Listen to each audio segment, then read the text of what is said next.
Ladies and gentlemen, welcome back to the NAL Analyst Desk. My boys, Caliber, Jacob, and Jesse, and we just saw Astralis put that work down against Dark Zero.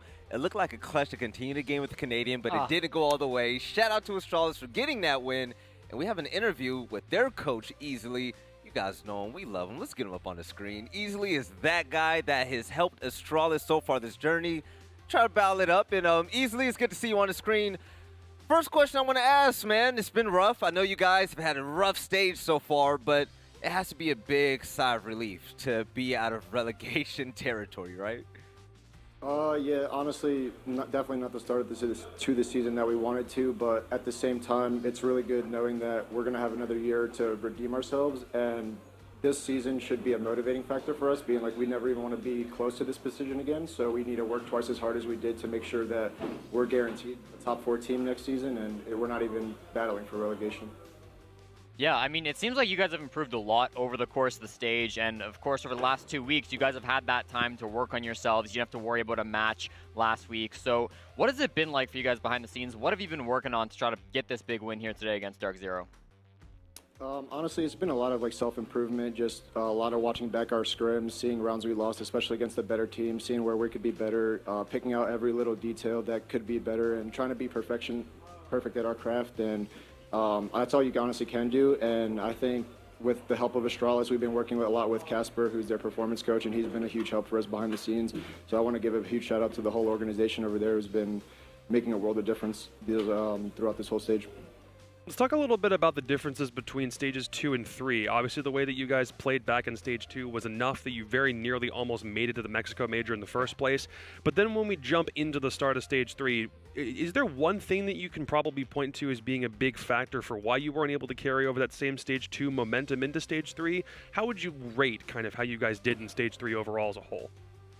We kind of try to switch up our play style on attack mainly, and it didn't really end up working out. We kind of tried to go into a more freeform style, and toward the middle of the season when we lost a couple games, we were like, this really isn't us. We kind of went back to our roots and kind of went back to a little bit more structure. We had a role change, putting shuttle onto hard breach and retro onto flank watch, and that kind of just gave us a new look, kind of, and it kind of sparked a fire in everyone to keep getting better, and we kind of had to master our new roles, so it kind of felt like playing all over again. It was like a nice little honeymoon phase. And then just overall, the role changes have been really good, and I just hopefully it keeps improving going forward now. I do have to say, baby-faced Easilyy, you look about 10 years younger right now, man. You're looking good. You roll back the hands of time. Thank you. But I do want to leave this floor to you to basically share any memories that you have about Kickstarter, and also for the fans out there, the viewers, and shoot, even us here on the desk, anything you guys or you would like to share with us about why we should really look forward to seeing Astralis play next season. Yeah, so I want to talk about Kix a little bit to start. He was a personal friend of mine who I've known back since year 1. He was just overall a great guy. I've never actually had a conversation with Kix that I just didn't enjoy. He was just all around positive vibes, and he was so passionate about Siege and everything he did for the game. He was always asking for feedback on his R6TMs, on his stream and everything like that. So I think it's just really important to celebrate his life and just never forget what he actually did for this community, and he'll be cemented as forever a legend, in my opinion. And for the rest of the Astralis fans, and even the fans who are new and coming over from Astralis CS, and we know we've seen a lot of new people on Twitter, we want to just let you guys know that we're working hard, and we want to thank you guys all for your support day in and day out. And shout out to Astralis, the organization, shout out to all our families and our friends back home that are rooting for us, and that's it.